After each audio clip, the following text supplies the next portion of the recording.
Lo voy a querer. Sí, hay que la compu.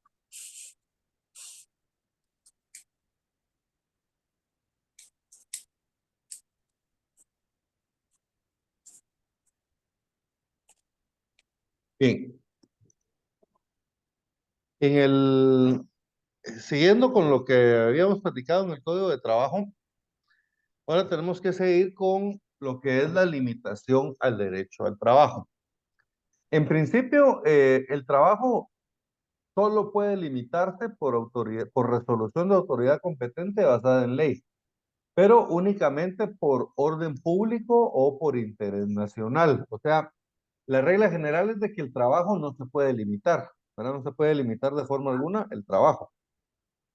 Solo en caso, ¿verdad?, de que por resolución de una autoridad competente, en este caso, digamos, ahora acabamos de tener el mejor ejemplo, ¿verdad? La pandemia.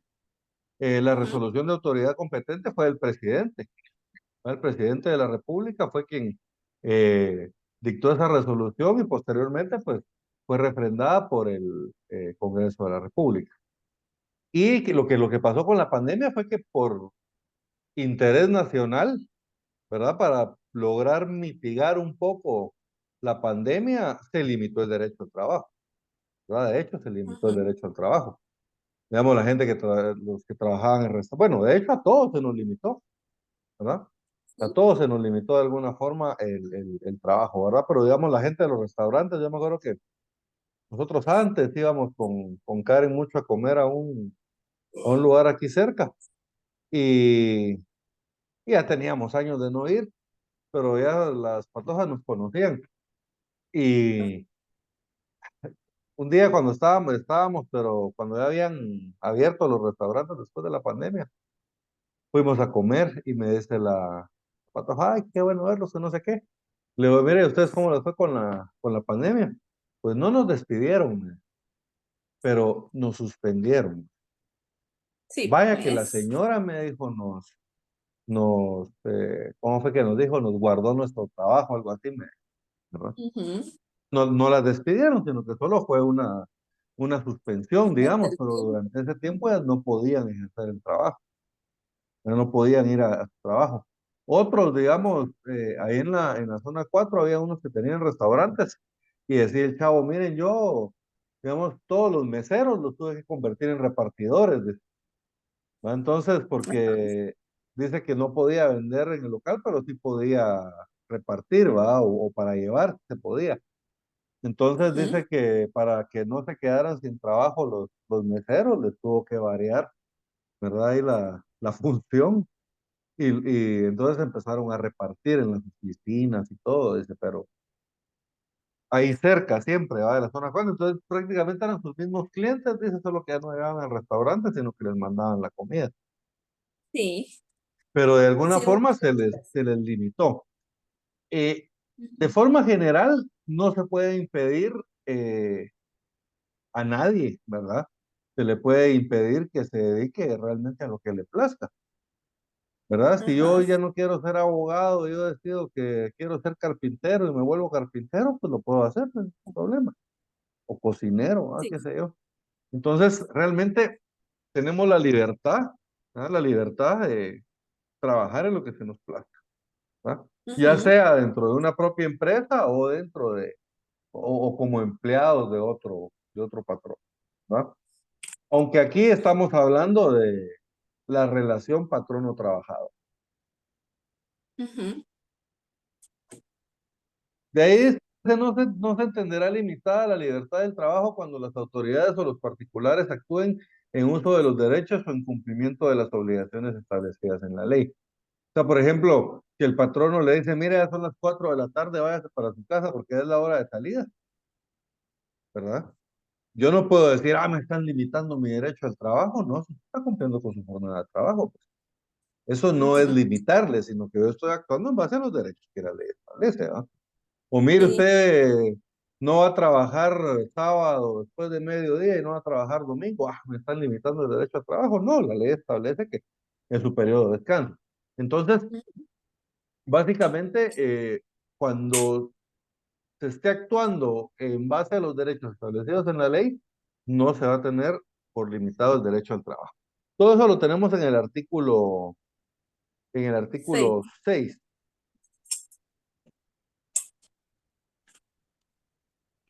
En los primeros dos párrafos, porque ya Ujú, en el tercer párrafo empieza a regular ya sobre la sustitución patronal, que es lo siguiente que vamos a ver. Entonces, en el primer párrafo establece, solo mediante resolución de autoridad competente, basada en ley, dictada por motivo de orden público o de interés nacional, podrá limitarse a una persona su derecho al trabajo. Como consecuencia, ninguno podrá impedir a otro que se dedique a la profesión o actividad que le plazca. Ahí hay que anotarle el artículo 102, literal A, de la Constitución. 102, literal A, de la Constitución Política de la República. ujú, Todo establece, no se entenderá limitada la libertad de trabajo cuando las autoridades o los particulares actúen en uso de los derechos o en cumplimiento de las obligaciones que prescriben las leyes, ¿verdad? O sea que si yo estoy cumpliendo lo establecido en la ley, no se está limitando de ninguna forma el trabajo. Ahora, en el siguiente párrafo eh, regula sobre la sustitución patronal, ¿verdad? ujú, La sustitución patronal se refiere a que, digamos, un trabajador digamos, permita que un patrono permita que sus trabajadores realicen el trabajo, pero para otro patrón. Supongamos yo ujú, tengo una empresa que se dedica a hacer instalaciones eléctricas, pero yo ahorita no tengo mucho trabajo y mis trabajadores yo los tengo parados. Y me dice mi primo, mira, yo tengo un proyecto y necesito 10 electricistas. Entonces vengo yo, pero ellos son mis trabajadores, ¿verdad? Son mis trabajadores. Entonces vengo yo y yo le presto los trabajadores a mi primo para que trabajen para él. Lo mismo que hacen para mí, ¿verdad? Para que trabajen como electricistas, pero que le presten el servicio a mi primo. Bien, esto se llama sustitución patronal. ujú, Esta, en principio, no pueden hacer, ¿verdad? Los patronos tienen prohibido ceder o enajenar los derechos que tengan en virtud de un contrato o relación de trabajo. O sea, ellos no pueden ceder a sus trabajadores. Esa es la regla general. Pero ujú. si tienen el consentimiento claro y expreso de dichos trabajadores, entonces en ese caso sí lo pueden hacer. Por ejemplo, si yo le digo a mis trabajadores, miren, muchas veces que mi primo está ofreciendo que ustedes vayan a trabajar con él. Entonces se les va a pagar el salario que ganan aquí, aparte que él les va a pagar un bono de 1,000 quetzales. Entonces, en ese caso, ellos me dicen, sí, estamos de acuerdo. ¿Por cuánto tiempo vamos a trabajar? Por 3 semanas. Y se van por 3 semanas a trabajar a mi primo, pero son mis trabajadores, siguen siendo mis trabajadores. Ajá, Trabajan 3 semanas para aquel y luego regresan aquí, ¿verdad? Básicamente esa es la sustitución patronal. La ujú, sustitución patronal puede ser temporal o puede ser definitiva, ¿verdad? Pudiera ser que yo le dijera a mis trabajadores, miren muchachos, fíjense que mi primo me está ofreciendo que necesita a 10 electricistas, pero va a ser permanente, o sea, serían a trabajar ahora con él. Entonces, ajá, miren, yo les cedo mis derechos de los contratos de trabajo a mi primo para que ahora mis trabajadores sean trabajadores de él permanentemente. En el primer ejemplo era parcial, digamos, por 2 semanas, 3 semanas, por un mes. Pero aquí ya estamos hablando de que yo le voy a ceder los derechos de los contratos de trabajo, pero ya de forma definitiva. Ahora ya van a ser sus trabajadores, ¿verdad? Esto también se puede, pero se necesita igualmente el consentimiento claro y expreso de dichos trabajadores. Y otra cosa, no puede afectar los contratos de trabajo en perjuicio de los trabajadores. O sea, en cualquiera de los casos, sea parcial o sea definitiva, si mis trabajadores van a ir a trabajar con mi primo, tienen que ir ganando lo mismo o mejor de lo que ganaban, ¿verdad? No puede pagarles aquel menos de lo que yo les estoy pagando. Entonces, eso lo tenemos en la segunda parte del artículo 6. Se establece Los patronos no pueden ceder o enajenar los derechos que tengan en virtud de un contrato o relación de trabajo, ni proporcionar a otros patronos trabajadores que hubieran contratado para sí, sin el consentimiento claro y expreso de dichos trabajadores, en cuyo caso la sustitución temporal o definitiva del patrono no puede afectar los contratos de trabajo en perjuicio de él. Ahora, dentro de esta prohibición no queda contenida la venta que se haga de la empresa, la enajenación que se haga de la empresa respectiva. O sea, por ejemplo, si yo tengo una empresa y yo vendo la empresa, el nuevo propietario, pues obviamente va a ser el patrono ahora de mis trabajadores, ¿verdad?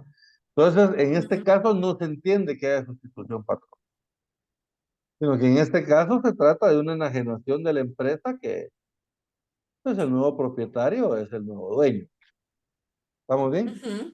Pero esto, Sí. esto no va a ser sustitución patronal. Dice, y el último, después del punto y seguido, no queda comprendida en esta prohibición la enajenación que el patrono haga de la empresa respectiva. ¿Estamos bien? Sí. Bien, ahora tenemos las medidas de protección al salario. Las medidas de protección al salario, pues básicamente es una serie de prohibiciones que contempla el Código de Trabajo, como su nombre lo indica, para proteger el salario de los trabajadores. Son ciertas actividades que están prohibidas dentro o cerca de los centros de trabajo, porque los trabajadores se podrían gastar todo su dinero ahí, simple y sencillamente, ¿verdad? Entonces, Ujú. está prohibido la venta o introducción de bebidas o drogas embriagantes o estupefacientes. Básicamente no se pueden vender drogas, no se puede vender alcohol, ¿verdad? O bebidas alcohólicas dentro de los centros de trabajo. Están prohibidas los lides de gallo, que son las peleas de gallos, ¿verdad? Ujú. En sí, esto no tiene un espíritu de protección a los animales, sino que la cuestión es que en las peleas de gallos se apuesta, ¿verdad? Entonces, las apuestas, pues es muy fácil también que los trabajadores pierdan todo su salario, ¿ah? Luego lo pone en general los juegos de azar, ¿verdad? Juegos de cartas, juegos de chivo, cualquier cosa en la que se pueda apostar, está prohibido. El ejercicio de la prostitución, y también al final establece que la limitación se limita a un radio de 3 kilómetros de los centros de trabajo en áreas fuera de la población. Y dentro de la población, entonces nos vamos a regir por las leyes administrativas, que son las leyes de la municipalidad.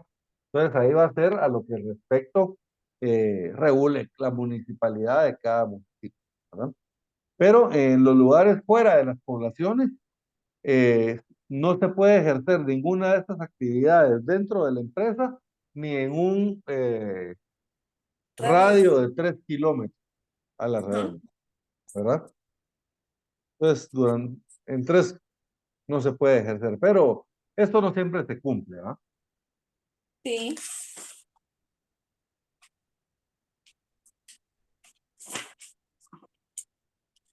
Eso lo tenemos en el artículo 7. Se prohíben en zonas de trabajo la venta o introducción de bebidas o drogas embriagantes o estupefacientes y las leyes de gallo o juegos de azar y el ejercicio de la prostitución. Es entendido que esta prohibición se limita a un radio de 3 kilómetros alrededor de cada centro de trabajo establecido fuera de las de las poblaciones, ya que en cuanto a estas últimas, rigen las disposiciones de las leyes y reglamentos respectivos.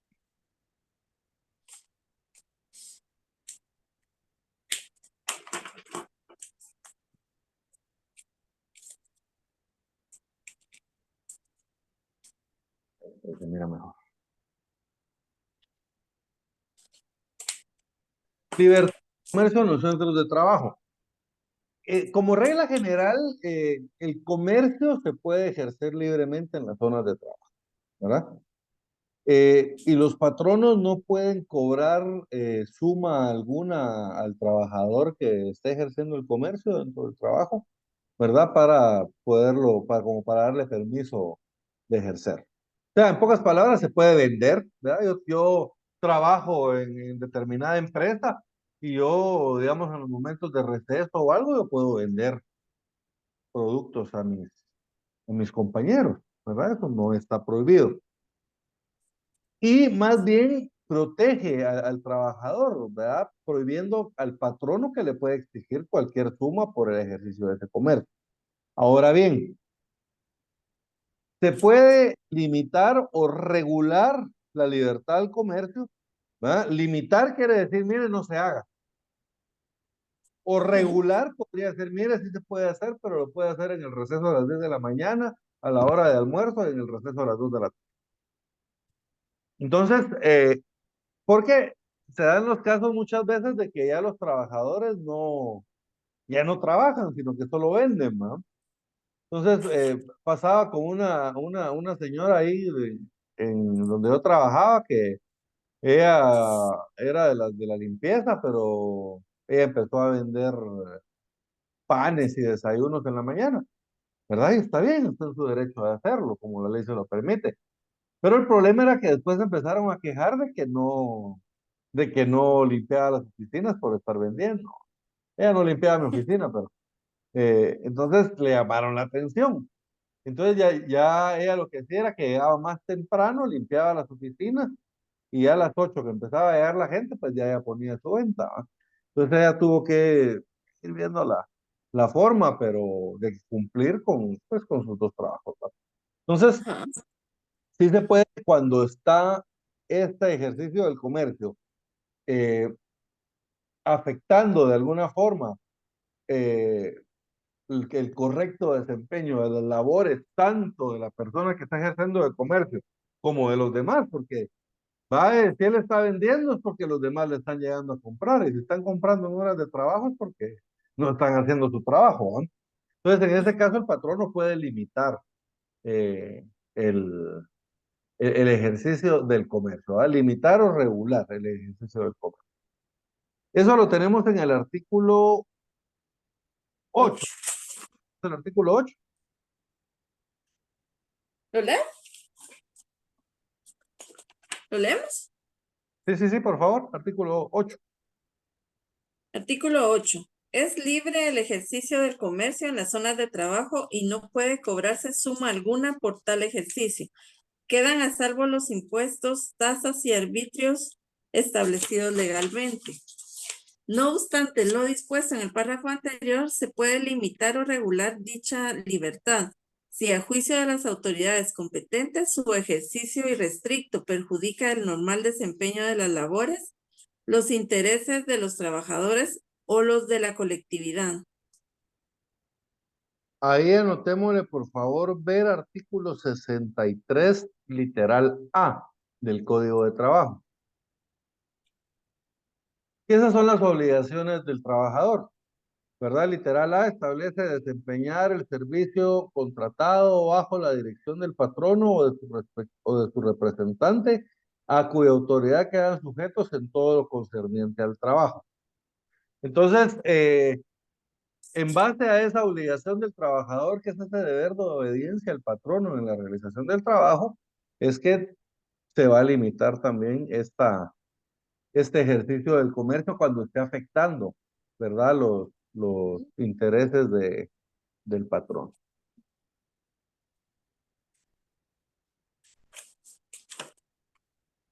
Bueno, luego establece que las instrucciones deben de darse en español, ¿verdad? Las instrucciones deben de darse siempre en español porque estamos en Guatemala y el idioma pues, oficial, según la Constitución Política de la República, es el español. Entonces no podrían pretender venirnos a dar órdenes en inglés o en coreano o en chino, ¿verdad? Porque pues Ajá. básicamente no les vamos a entender. Entonces no vamos a poder realizar el trabajo de la forma en que nos lo están solicitando. Entonces, básicamente, órdenes, instrucciones, avisos, disposiciones que se den a los trabajadores deben de ser siempre en español. Los cargos de las personas que van a ser las encargadas de dar instrucciones a los trabajadores o de dirigir a los trabajadores deben de ser desempeñados por personas que hablen español. ¿verdad? ¿Pudieran haber en la empresa trabajando personas que no hablan español? Sí, pero no hay puestos en que le den órdenes a los trabajadores, ¿verdad? Esos puestos los tienen que desempeñar personas que solo hablen español. Y establece también que cuando el trabajo se esté realizando en regiones donde predomina algún idioma indígena, entonces en este caso las instrucciones además las tendrán que dar en el respectivo idioma, ¿verdad? Entonces, por ejemplo, si trabajamos en Tecpan, ahí aparte de dar las órdenes en español, tendríamos que contratar a alguien que las pueda dar también en cachiquel, digamos. Ujú. Eso lo tenemos en el artículo 9. 9. Establece, se prohíbe el uso de idiomas extranjeros en las órdenes, instrucciones, avisos o disposiciones que se den a los trabajadores. Los cargos de quienes dirijan o vigilen en forma inmediata la ejecución de las labores deben ser desempeñadas por personas que hablen el idioma español. Pero si el trabajo se realiza en una región donde esté extendido el uso el uso entre los trabajadores de algún dialecto indígena, dichas personas deben hablar también ese dialecto, ¿verdad? Y ahora lo políticamente correcto es que es el idioma, ¿verdad? Son idiomas mayas. Entonces, en este tiempo, digamos, les llamaban dialectos, ¿verdad? Si te das cuenta, la Constitución también es este código es de 50 es del 44, creo que es 44. La cosa es de que este código es de los años 40. Ajá. Ah, se le hicieron reformas drásticas en el 61, porque te acuerdas que originalmente es el decreto 330. 330, y con las Ajá. reformas quedó en 1441. Ajá. La Constitución es de 1985, ahí les llamaban lenguas vernáculas, Sí. ¿verdad? No les llama idiomas todavía, sino que eso fue posterior a Ah, los tratados de paces que se empieza a usar el ujú. término de idiomas mayas, ¿verdad? Sí. Se utiliza actualmente. Bien, luego tenemos eh, la prohibición de tomar represalias. Básicamente, los trabajadores tienen derechos, ¿verdad? Los trabajadores tienen derechos y tienen derecho a ejercer dichos derechos, valga la redundancia, ¿verdad? Porque para eso Ujú. son los derechos, ¿verdad? Si yo tengo derecho a una jornada de 8 horas, pero a mí me hacen trabajar 20 horas diarias, todos los días, de lunes a viernes o a sábado, y a veces Ajá. los domingos también. Y entonces, ¿de qué sirve que la ley me proteja a mí mi jornada si no me la respetan? Entonces, el hecho de que yo como trabajador puedo exigir esos derechos, ¿verdad? Para eso son. Ujú. Entonces,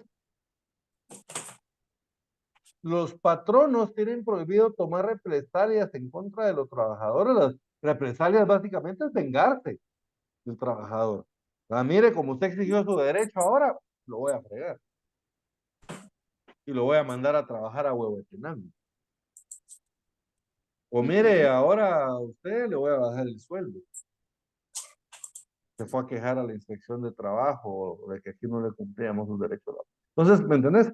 Cuando el trabajador exige sus derechos, el patrón no tiene prohibido tomar represalias. O, por ejemplo, que los trabajadores quieren formar un sindicato en la empresa. Sí, no pueden ir Pueden en contra. tomarse represalias en contra de los trabajadores. Ujú.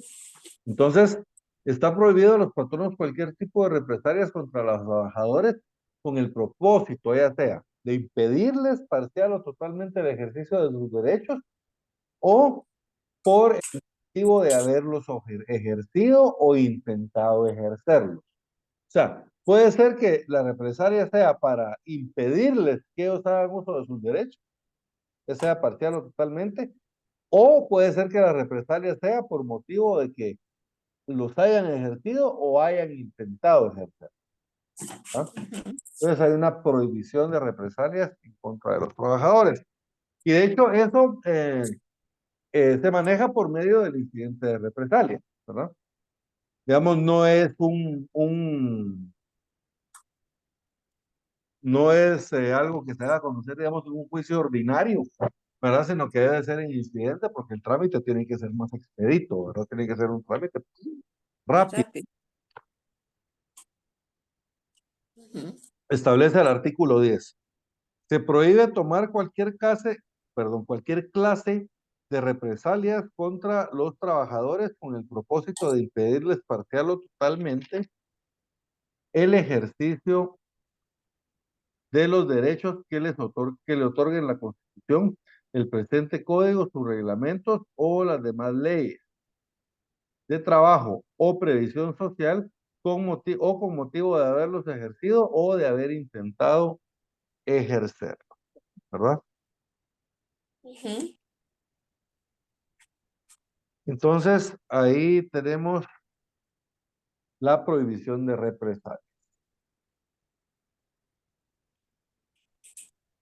En el artículo 11, eso no lo coloqué en la presentación, pero establece que básicamente que dentro del derecho laboral Los impuestos. están exentos de impuestos, ¿verdad? Y la verdad es que la ley es bien clara, ¿verdad? Porque establece, quedan exentos de los impuestos de papel sellado y timbres, todos los actos jurídicos, documentos y actuaciones que se tramiten ante las autoridades de trabajo, judiciales o administrativas, en relación con la aplicación de este código, de sus reglamentos y demás leyes de trabajo y previsión social. Igual extensión rige para los contratos y convenciones de trabajo, sean individuales o de orden colectivo. O sea que los contratos de trabajo, los memoriales que presentemos ante los juzgados o que presentemos ante la inspección de trabajo, todos están exentos de cualquier clase de impuestos, de timbre Ajá. inclusive, ¿verdad?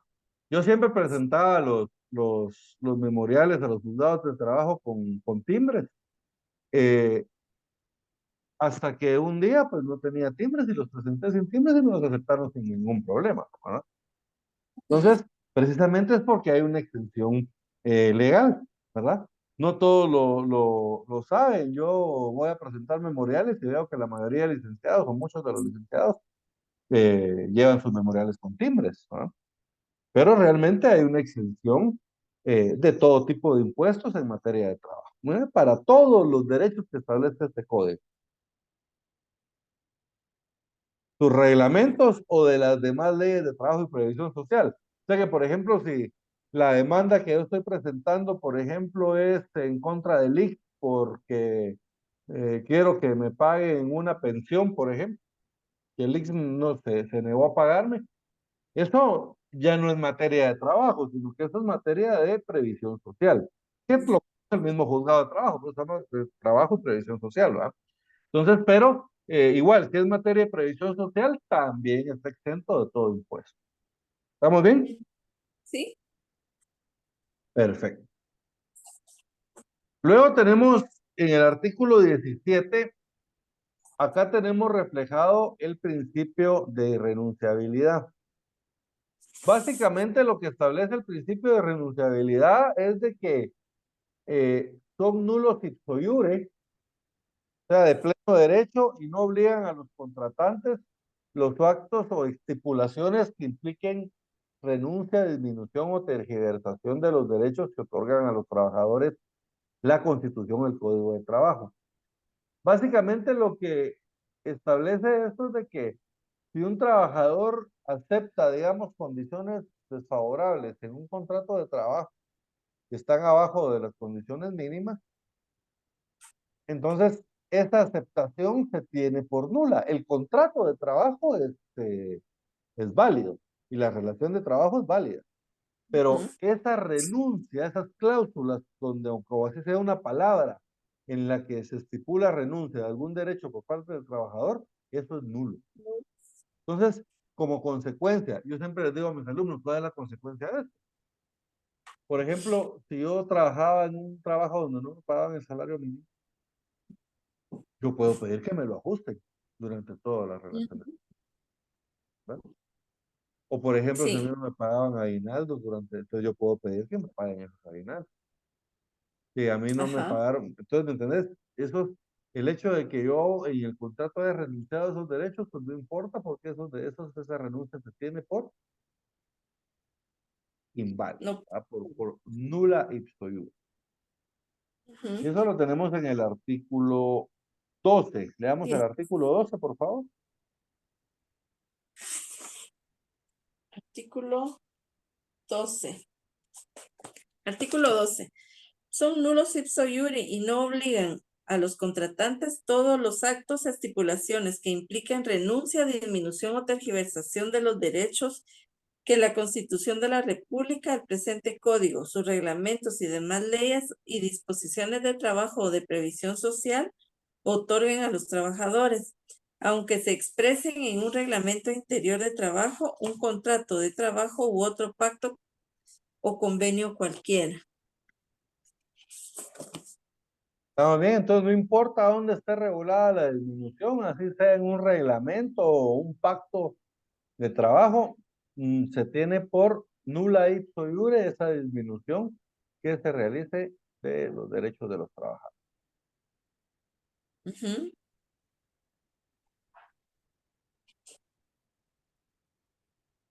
Bien, el siguiente, en el siguiente párrafo establece, o en el siguiente artículo, mejor dicho, básicamente este es un artículo que protege a los trabajadores guatemaltecos.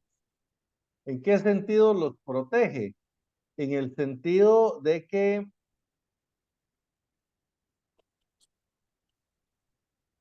garantiza que un porcentaje en este caso un 90% de los puestos de trabajo en una empresa deben de ser para trabajadores guatemaltecos. Y el 85% del total de los salarios los deben dar los trabajadores guatemaltecos. Entonces, básicamente lo que está dejando es un margen del 10% de los puestos de trabajo y del 15% de los salarios para pagárselos a los extranjeros, ¿verdad? Entonces, básicamente, esta es una medida para proteger la mano de obra nacional, ¿verdad? Para evitar que extranjeros vengan a ocupar los, los puestos de trabajo. Ahora, esas proporciones, tanto la del 90% de los puestos como del 85% de los salarios que se devenguen, estas se pueden variar. ¿Cuándo? Bueno, primero cuando lo exijan evidentes razones de fomento o protección a la economía nacional, ¿verdad? Queremos fomentar alguna actividad económica, pero resulta de que no hay mano de obra en Guatemala para fomentar esa actividad económica, ¿verdad? Entonces, nosotros podemos traer técnicos de otro lado para que vengan a fomentar esa actividad económica respectiva, ¿verdad? Entonces, o puede ser también de que el Ministerio de Trabajo, mediante acuerdo, ¿verdad? Puede establecer migración controlada, digamos, por ejemplo, que queremos traer gente para venir a desarrollar colonias agrícolas o ganaderas y no tuviéramos suficientes campesinos en Guatemala, podríamos traer gente de otro lado para que venga a desarrollar esas partes, ¿verdad? Ahora, esto de los porcentajes no es aplicable para los gerentes, directores, administradores, superintendentes, jefes generales de empresa. En pocas palabras, los jefes, la gente que dirige la empresa, ellos sí pueden ser todos extranjeros, no hay ningún problema, ¿verdad? Sino que esas prohibiciones solo existen para los puestos que ocupen pues trabajadores regulares, ¿no? Sí. ¿Quedó claro? ¿Sí? El artículo 13. Se prohíbe a los patronos emplear menos de un 90% de trabajadores guatemaltecos y pagar a estos menos de un 85% del total de los salarios que en sus respectivas empresas devenguen, salvo lo que sobre el particular establezcan leyes especiales.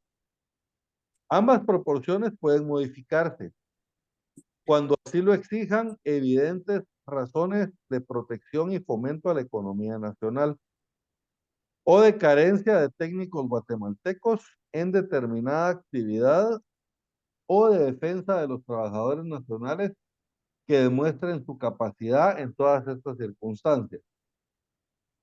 En todas estas circunstancias, el organismo ejecutivo, mediante acuerdo razonado,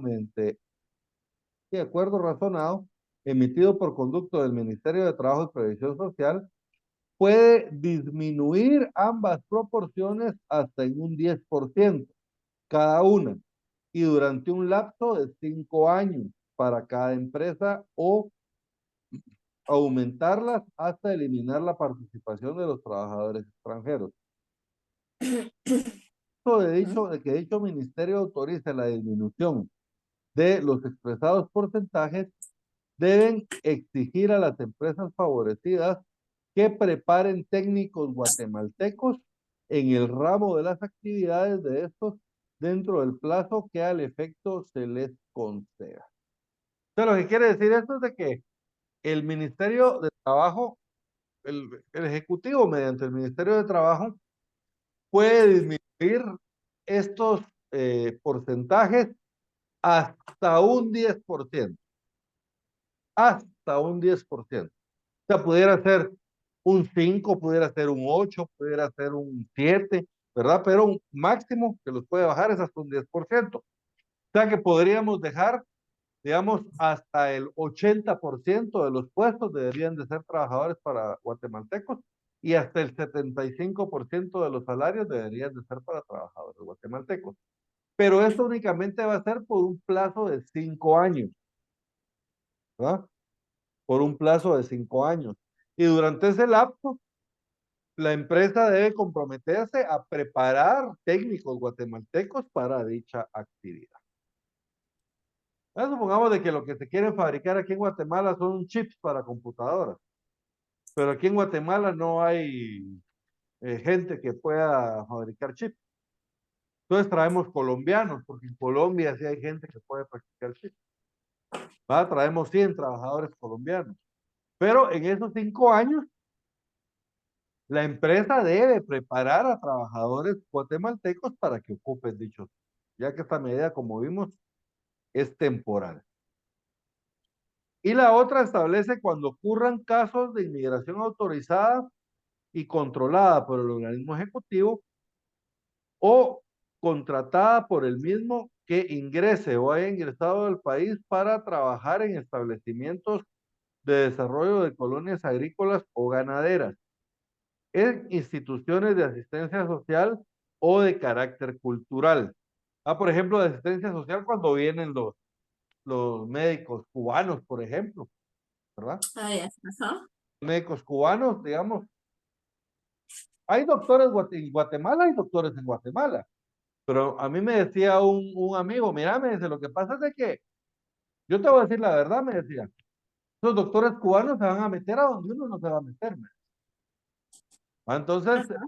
digamos, básicamente eso es lo que vienen a cubrir ellos, ¿verdad? Porque al final no es que Cuba nos dé caridad, ¿verdad? A estos médicos cubanos les paga el gobierno de Guatemala.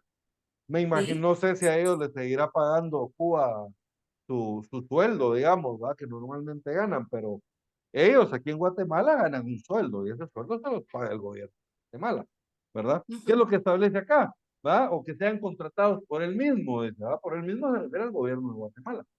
Entonces, En esos casos también, o digamos, con los cubanos se daba mucho también que venían profesores de, digamos, de atletismo, de karate, de judo, a enseñar las técnicas pues habían hecho famoso el deporte cubano aquí en Guatemala.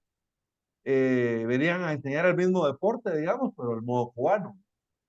Y Ujú. también venían profesores de ballet, profesores de teatro, etcétera. Entonces eran cuestiones socioculturales, ¿verdad? Deportivas, que también se permitía porque era gente pues más capacitada que la gente de acá y de alguna forma le iba a venir a enseñar a la gente de aquí de Guatemala pues nuevas técnicas, ¿verdad?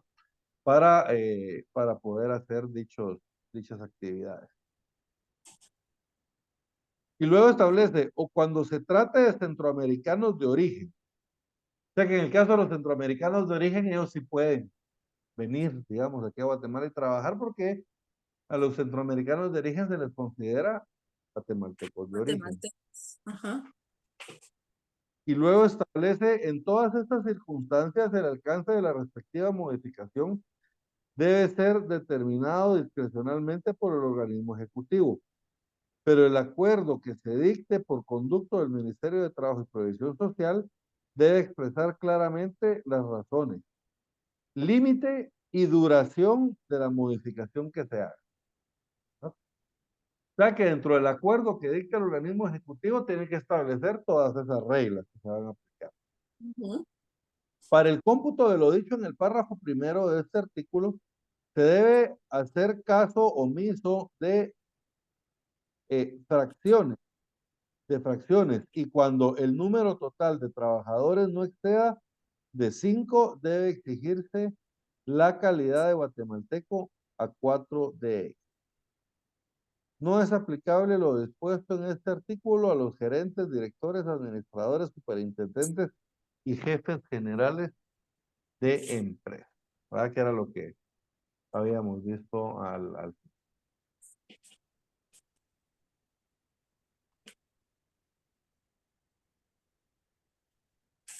Ujú.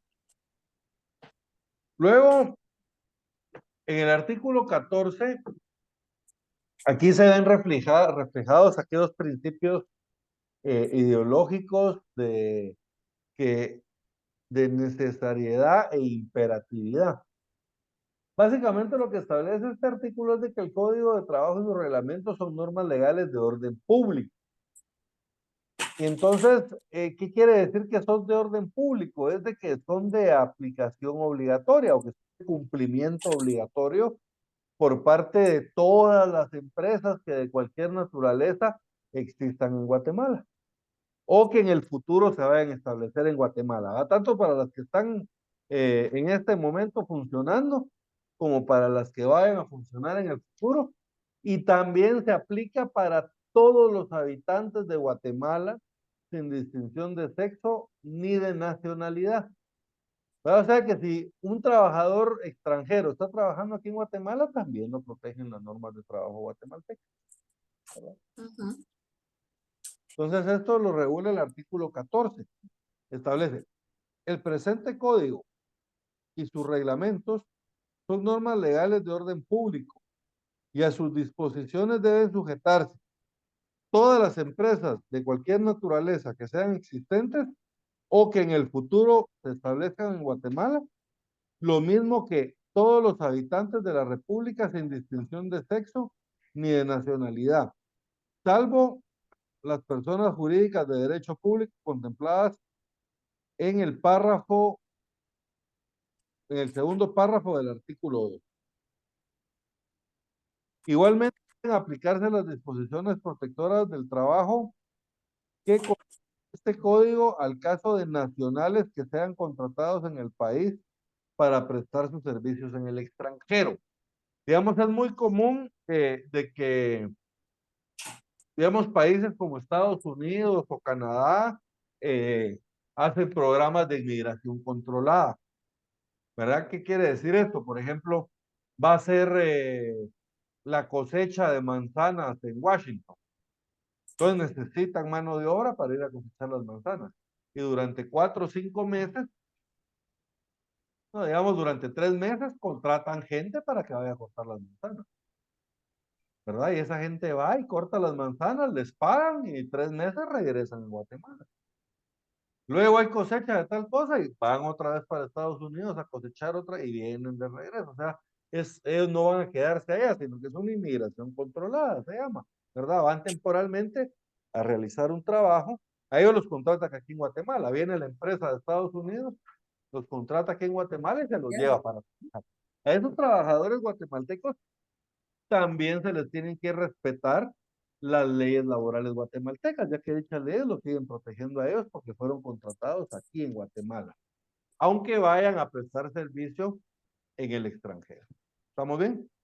Ahora, Sí. eh, la ventaja que tienen ellos es de que muchas veces en Estados Unidos tienen mejores condiciones que aquí, ¿va? Entonces allá Ajá. se les superan, ¿no? Quedan a salvo las disposiciones que correspondan conforme a los principios del derecho internacional y los tratados. En materia de inmigración controlada de trabajo, hay tratados internacionales, ¿verdad? Que rigen dichas materias y estos, pues, son los que rigen también en estos casos. Entonces, deja abierto también para lo dispuesto en los tratados internacionales.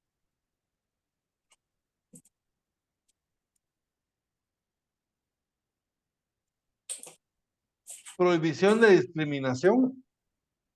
Esta vamos a ir encontrándolo a lo largo del código.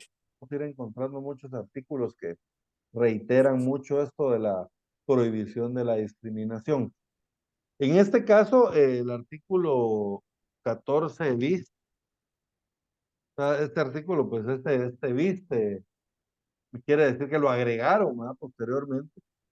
Lo que Ujú. establece es que queda prohibida la discriminación por motivos de raza, religión, credos políticos, situación económica, en los establecimientos de asistencia social, educación, diversión o comercio que funcionen para el uso o beneficio de los trabajadores, en las empresas o sitios de trabajo de propiedad particular o en los que el Estado cree para los trabajadores en general. O sea, básicamente es ya sea en los centros de trabajo, como en los centros de recreación, de asistencia social o de educación, diversión o comercio, que los patronos creen para los trabajadores, no se puede discriminar por ningún motivo. Parece como que, mire, usted es canchito, usted pase adelante y le vamos a dar la mejor carne.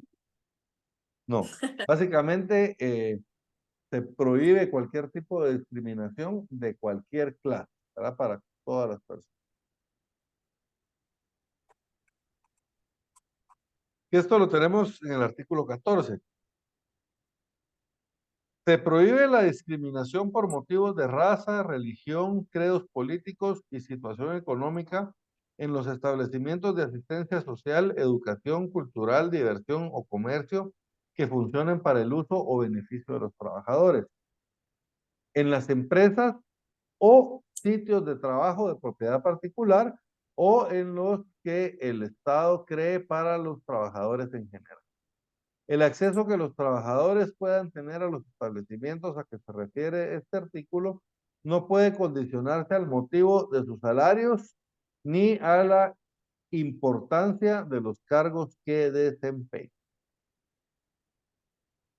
¿Estamos bien? ¿Sí?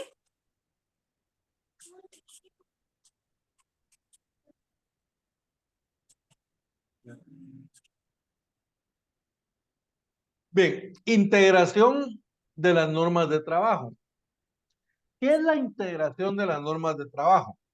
Básicamente, integrar las normas de trabajo es relacionar esas normas con otras leyes, ¿verdad? Eso es la integración de normas de trabajo. ¿Y qué sucede cuando algo no lo regula el código de trabajo? Nos encontramos ante un caso que no está previsto en el código de trabajo. La idea es que el código de trabajo prevé todas las situaciones posibles que se puedan dar de conflictos entre trabajadores y patronos. Pero ¿qué pasa si nosotros nos encontramos ante una situación que no está prevista en el código? Pues esto también lo prevé el código. ¿verdad? Y básicamente nos da una serie de reglas que nosotros tenemos que llevar a cabo para resolver el caso en concreto. Establece que los casos no previstos en el Código de Trabajo y sus reglamentos y demás leyes relativas al trabajo se resolverán de acuerdo con, primero, de acuerdo a los del derecho de trabajo. ¿Cuáles son esos principios del derecho de trabajo? Los que vimos en el primer día de clase, ¿verdad? Ajá. Los que están ahí en el cuarto considerando. El principio de renunciabilidad, el principio de derechos mínimos, el de tutelaridad, el de superación de los derechos mínimos, el de que es realista y objetivo, que es hondamente democrático, que es conciliatorio, que es objetivo, objetivo. Bien, los principios en general tenemos que aplicar, entonces resolver en base a esos principios. Segundo criterio, de acuerdo a la equidad, la costumbre o el uso en armonía con los principios de trabajo. Otra vez. Entonces, la equidad, ¿qué es la equidad? La equidad es la igualdad. Ujú. Si yo tengo trabajadores y yo le otorgué derechos a esos trabajadores, también se los tengo que otorgar a otros trabajadores. ¿Por qué? Por el derecho de igualdad, básicamente, ¿verdad? Entonces, la equidad, igualdad. La costumbre y el uso. La costumbre y el uso, estos dos son prácticas reiteradas que se llevan a cabo en las empresas. Son prácticas que yo las llevo a cabo no porque la ley me obligue, pero más sin embargo yo realizo esas prácticas. Te voy a poner un ejemplo. Yo tengo trabajadores y cuando los trabajadores renuncian, yo tengo la obligación de pagarles indemnización o no. No, No tengo. en general no. Pero yo Ajá. se las pago. Renuncia un trabajador, yo le digo, mire, usted fue buenísimo, mire, yo le voy a pagar su indemnización, aunque yo no estoy obligado. Ujú. Renuncia a otro y lo mismo, mire, yo le voy a, y así. Con 10 trabajadores, yo a todos los que renuncian les pago su indemnización. Pero luego viene uno que a mí me cae mal y renuncia, y yo digo, bueno, esto no lo voy a pagar. Y le digo, mire, yo a usted no le voy a pagar porque usted me cae mal. Y él me dice, no, pero mire, ese es un derecho que yo tengo adquirido porque usted se lo pagó a mis 10 compañeros que renunciaron antes que yo. Usted me lo tiene que pagar a mí también. Entonces él podría ir al juzgado y exigir que se le pague, porque por costumbre, ¿verdad? Por costumbre se creó un derecho de trabajo. Y el uso es algo parecido. La diferencia entre el uso y la costumbre es de que en la costumbre yo sé que no estoy obligado, pero más sin embargo cumplo con el derecho. Lo que te decía, yo sé que no tengo que pagar indemnización, pero más sin embargo yo la pago. Pero el otro caso sería el uso, yo creo que estoy obligado. Yo no estoy obligado legalmente, pero yo creo que sí, y lo pago. Entonces, eso es uso. Cualquiera de los dos, sea por costumbre o por uso, genera obligaciones laborales. Entonces, de acuerdo con la equidad, la costumbre y el uso local, en armonía con los principios de trabajo. O sea, siempre tenemos que respetar, digamos, los principios de trabajo. Ajá. Y por último, si no lo logramos resolver de las otras dos formas, entonces se establece, y por último, de acuerdo con los principios y leyes del derecho común, o sea, del derecho civil. Entonces tendríamos que ir a ver qué establece el derecho civil y aplicar supletoriamente el Código Civil a eso. Pero ponerle dentro del proceso, por ejemplo, hay muchas cuestiones del proceso civil que se aplican al proceso laboral, ¿verdad? Sí, Porque el proceso laboral no las desarrolla, digamos, muchas veces solo menciona alguna cuestión, pero no establece más. ¿Y dónde está en el Código Procesal Civil? Ahí está cómo se va a desarrollar determinada actividad. Entonces, a eso se refiere. ¿verdad? A la integración de las normas laborales. Primero los vamos a integrar con los derechos, con los principios del derecho del trabajo, de acuerdo a la equidad, la costumbre y el uso local, pero siempre en armonía con los principios del trabajo. Y por último, de acuerdo con los principios y leyes del derecho común o del derecho civil. Ujú. Creo que estoy viendo que acuerdo y la misma falta de ortografía dos veces. ¿Eh?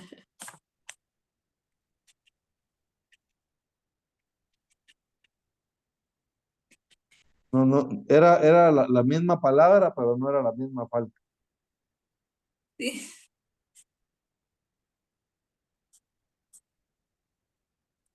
Muy bien. Esto de la integración de las normas laborales lo tenemos en el artículo 15. Por favor, Silvia, leamos el artículo 15. Artículo 15. Los casos no previstos por este código, por sus reglamentos o por las demás leyes relativas al trabajo, se deben resolver en primer término de acuerdo con los principios del derecho de trabajo. En segundo lugar, de acuerdo con la equidad, la costumbre o el uso locales, en armonía con dichos principios. Y por último, de acuerdo con los principios y leyes del derecho común. Ah, y por último, el derecho común, pues es el derecho civil, ¿verdad? A eso se refiere el derecho común. Entonces, mira, tres reglas nos da el código. Principios, primero, principios de derecho de trabajo, luego la equidad, la costumbre y el uso local en armonía con los principios de derecho de trabajo y por último, de acuerdo con los principios y leyes del derecho civil. Ujú. ¿Qué pasa si nosotros, y fíjate, pues esto es súper importante y hay gente que no lo entiende? ¿Qué diferencia o qué ley prevalece si existe un conflicto entre una ley de trabajo y previsión social o una ley civil o una ley de cualquier otra índole? ¿Verdad? ¿Qué ley prevalece? Aquí lo primero que tenemos que tener bien claro es de que estamos hablando en materia laboral, ¿verdad? Sí. Si hay un conflicto entre leyes de trabajo y leyes de otra índole, de cualquier otra índole, siempre va a prevalecer la ley de trabajo, ¿verdad? Si un juez va a juzgar esto, el juez siempre le va a dar prevalencia, ¿sí? Siempre va a prevalecer para el juez la ley de trabajo y previsión social sobre las leyes de orden común. ¿Estamos bien? Sí. Entonces, en caso de que exista conflictos entre leyes de trabajo y previsión social y cualquier otra orden, siempre van a predominar las leyes de trabajo y previsión. Y Ujú. entre las leyes de trabajo y las de previsión social, no hay preeminencia. ¿Verdad? Están al mismo nivel, digamos. Ajá. Esto lo tenemos en el artículo 16. Por favor, leamos el 16. Artículo 16.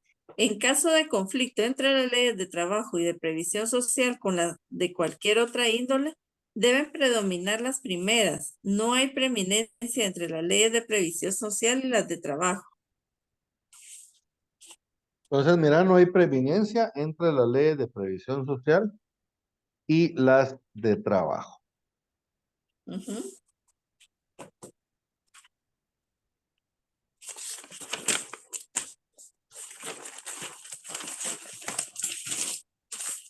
Vimos cómo se integran las normas laborales en el 15. En el 16 vimos que prevalecen las leyes laborales y de previsión social sobre cualquier otra ley. Y en el artículo 17, el código nos establece incluso cómo debemos interpretar las normas laborales. ¿Verdad? Sí. Básicamente establece que las normas laborales o las normas de este código, pero establece también las demás leyes de trabajo y previsión social.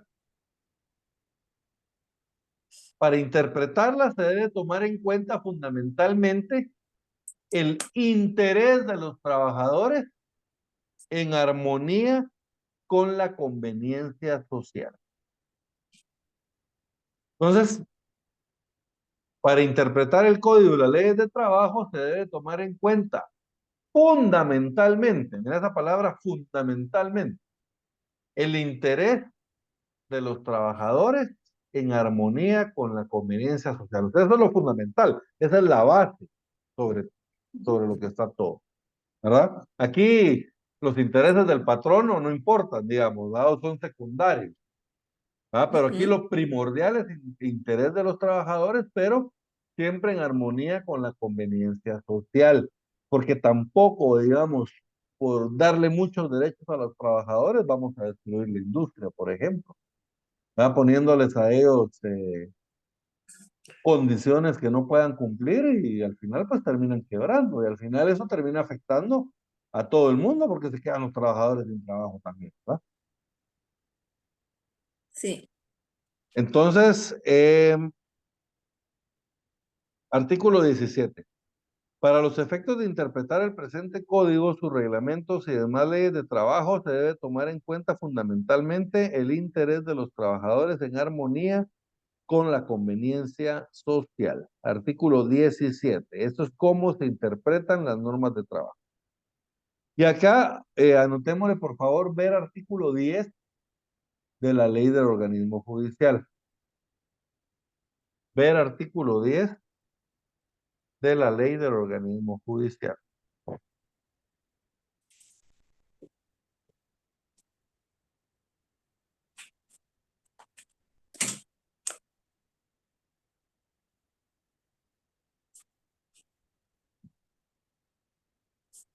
Con esto, nosotros prácticamente estamos terminando lo que son las disposiciones generales del Código de Trabajo.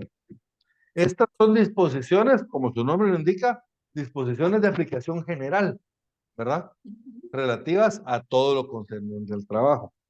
En el siguiente título vamos a ver nosotros lo relativo a los contratos y pactos de trabajo. Aquí no solo regula lo relativo a los contratos y los pactos de trabajo, sino que también regula los reglamentos interiores de trabajo. Pactos, digamos, contratos de trabajo, tanto individuales como colectivos, pactos de trabajo y reglamentos interiores de trabajo, ¿verdad? Entonces, inicia obviamente con lo relativo al contrato individual de trabajo. De ahí todo lo que deriva de dicho contrato individual de trabajo. Este pues es el contrato más común. De hecho, yo nunca he visto en mi vida, no sé si tú en todos tus años de experiencia has visto algún contrato colectivo de trabajo ahí en el juzgado. Ah, pero No, yo nunca he visto no, ni. Entonces porque realmente creo que son muy poco comunes, ¿verdad? Si habrá, no sé si habrá realmente, ¿verdad? Pero son muy no, poco yo comunes. no Ah, creo que haya. yo Por lo nunca he menos yo visto no uno. he visto tampoco. ¿Verdad? Nunca he visto uno y hasta la fecha no conozco a nadie que haya visto uno, ¿verdad? Entonces, Sí, aquí tal vez no es muy común, pero en otros países sí es común el contrato colectivo, ¿verdad? Pero lo que sí es común aquí en Guatemala son los pactos colectivos de condiciones de trabajo. Entonces, digamos, sí vamos a ver las disposiciones de los contratos colectivos porque obviamente las tenemos que conocer, pero digamos, lo más importante está en los contratos individuales y en los pactos colectivos de condiciones de trabajo. ujú, ¿Estamos bien? sí, Entonces, si quieres, en la siguiente clase vamos a seguir nosotros con el derecho de los contratos individuales de trabajo. Si quieres, muy hagamos bien. una pausa de unos 10 minutos y regresamos para el siguiente periodo. Sí, Vale, está bien. agüita y regresamos en 10 minutos. Ahorita Vale, nos está vamos a bien. conectar. Va, pues. Bueno.